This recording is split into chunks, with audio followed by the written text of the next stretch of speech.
Yeah, I just got back here. Today's what, Thursday? I just got back, went running, checked my hay, see what I have to do to it. You know, looked, we got that misty rain yesterday and screwed everything up. And the only one I'm kind of really worried about is that farther over the hill there. That was that heavier fescue grass. But like I say, basically we didn't get nothing soaking in. It was just basically a hazy mist, just enough to keep everything wet. So I was hoping it didn't really soak down in there. So I went and checked that, and the stuff I mowed there the other day over on my uncle's. And yeah, that is a little damp underneath, but it's pretty dry on top. You know, like I said, I checked this about an hour ago. So as you can see today, nice blue skies, sunshine. See if I can blind everybody with the sun there. You know, when I came out this morning, it's a pretty decent breeze. It's kind of died off here now, but it was only in the 50s last night, so we didn't have, but now it's starting to heat up. So from what I've seen, I don't have to ted this out. Whether that'll bail today, I don't know, but I'm just going to rake it up. Right now I'm going to go rake that first stuff I mowed that's thinner, and I got to get that baled. I want to bale that tomorrow regardless, because I'm avoiding people. But then I'll come back and I'm going to rake this. Most of this I should double up. We'll see what it looks like when I start raking, but I'm pretty sure that piece down there, that heavier stuff, I'm just going to rake it single. So it does have a better chance to air out. The thing, I don't want to rake too big of a windrow and then you get that green stuff in the middle and it's not going to heat out. So if I rake that single, if it's a decent sized windrow, I can just bale it the way it is. If not, I can go down there in the morning and double them up or something. But we'll see what it looks like, whether I'm going to just keep raking all day and get this raked up and then worry about if I have to rake it over tomorrow or double them up. Or if I think that on my uncle's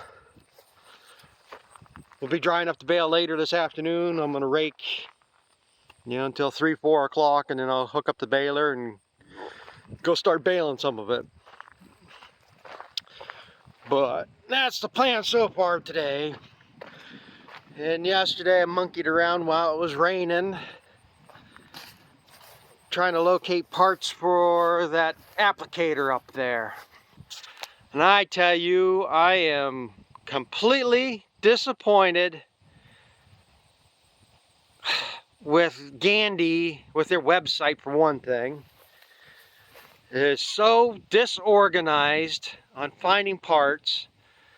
I found the parts listings on there, and that meter comes in a kit. It's got the felt seal in there and some washers, but in that holder on the side is a bearing. I don't know why they don't throw that bearing in the kit. I found 2 different bearings listed. One's a $4 bearing, one's an $8 bearing.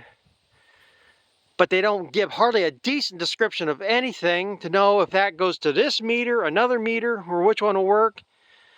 So,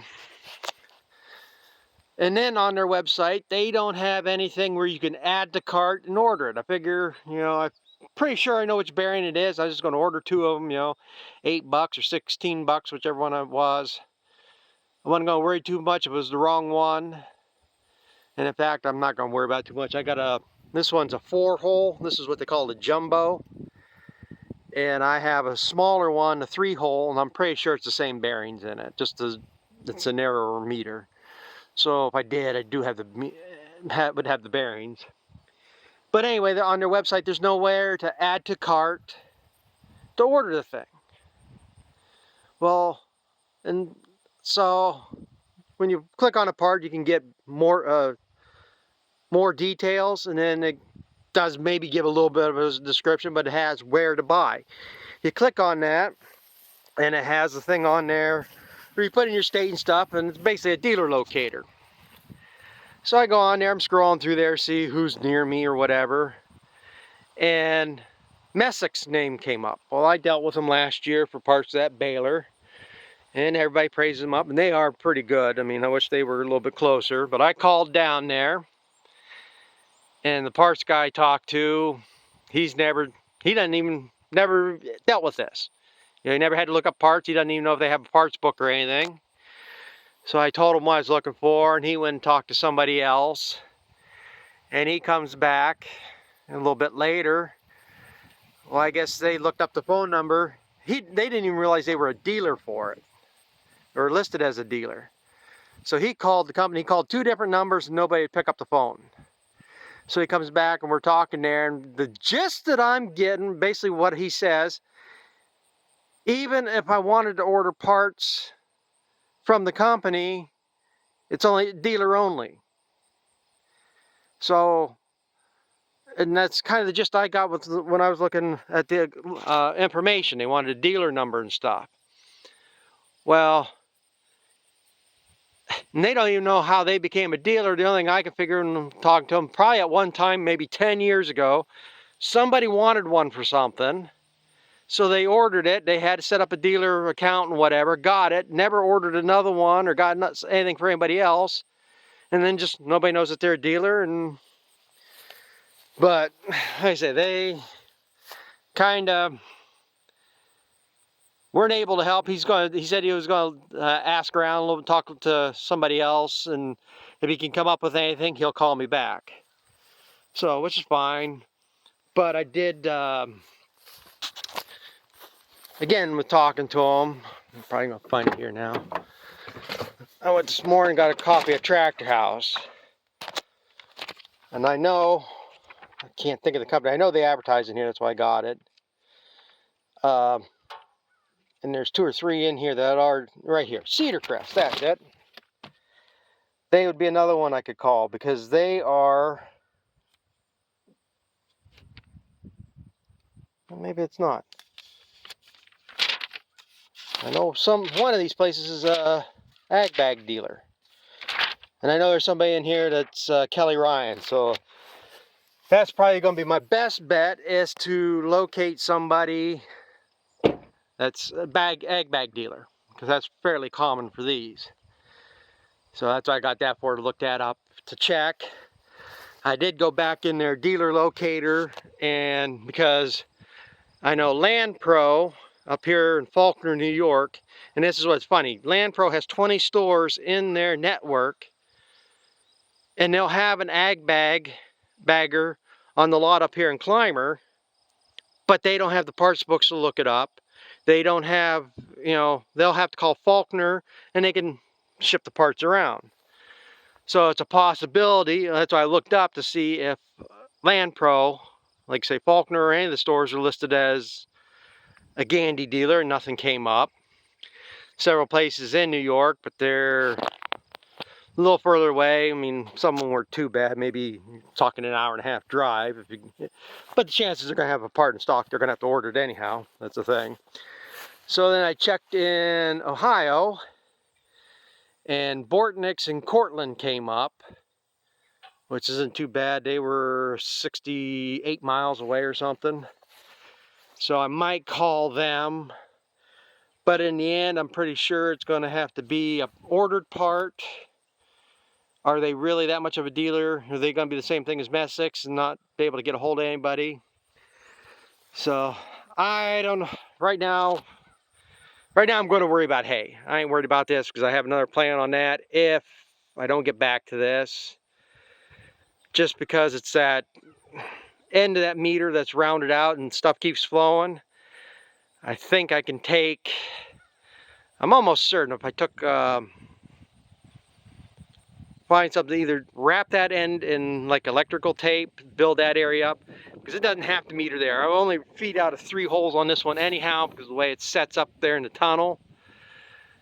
And I can maybe block that side and round it off so it doesn't really meter out there, and make sure it just meters the other 3. Because this drops in there and that beater's turning, it mixes it together somewhat, and it disperses through there. So, like I said, that's the plan on that here for right now. I said, well, I'm going to get back to calling anybody, because pretty much sounds like nobody's going to have the parts in stock and ordered and stuff. And for the dues, like I say, I only got 2 bags to do with that this year. I mean, worst comes worst. I mean, I stole parts off that 3-hole one, but maybe I could put that one back on there. The only problem is this one will hold a 50-pound bag of stuff. The other one, and you got to climb up on there to fill the damn thing. It should have it mounted on the conveyor. But it's where the guy that had the bagger had it mounted, so I just kept it mounted up there. So, but that's kind of the situation I'm in on that crap right now. So I'm going to get ready here to go rake some hay. Well,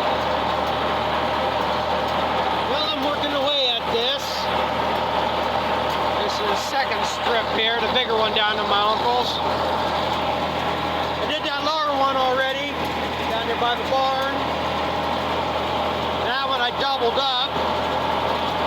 This one's getting a hybrid. A little bit narrow here right now.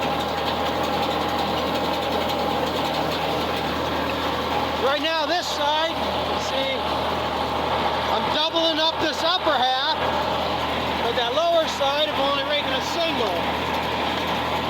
At least for another pass or two. It's a lot heavier grass right in there. Like I say, it's damp. It's kind of damp on the bottom, so I figure, well, if I rake them up single, it is a bigger windrow yet. It's got a better chance of airing out, and hopefully I won't have to come back up here and re-rake it. I almost think this will bill this afternoon. Get that other field raked up.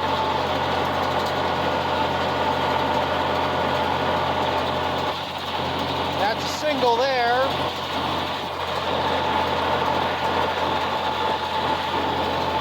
Two are single windrows.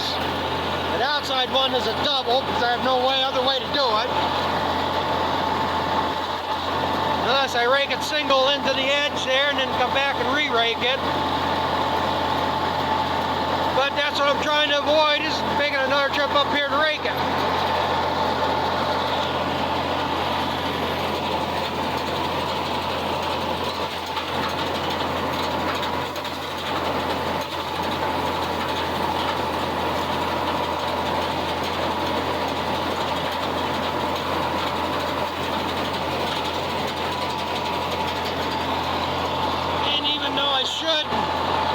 Keep going to rake good hay.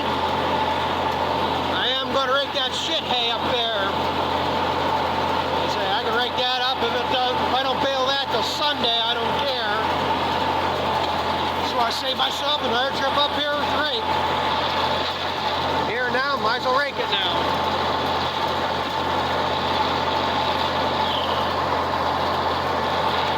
Then again, I got them two pieces over there to rake. And I'll probably bale them all at the same time. The thing is, I got to come up here and rake that. Then reset, crank the rake up and everything, go over there, set everything back down. Now, if I could do everything from the tractor seat, yeah, I probably would. But rake that while I'm here, and them two pieces I can rake without getting off the tractor again. Save some of the hassle. Some of the extra steps. Start raking this one single. Getting myself distracted and screwing up.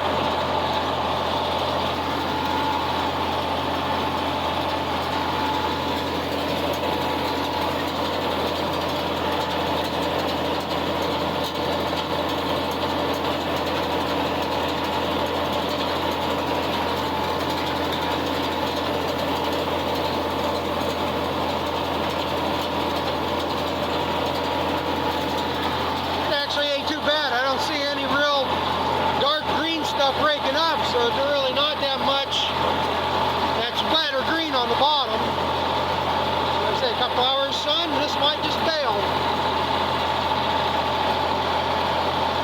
Yeah, I'm going to keep plugging away with this and be back later. Well, I've been out here raking this fescue, never even thought about recording any of it.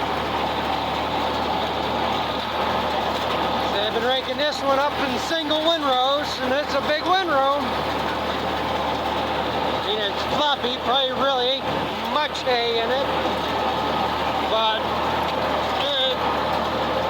fluffy. It is heavy hay.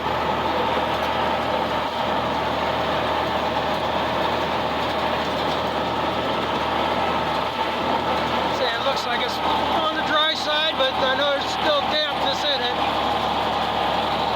I think it's better just to rake this single.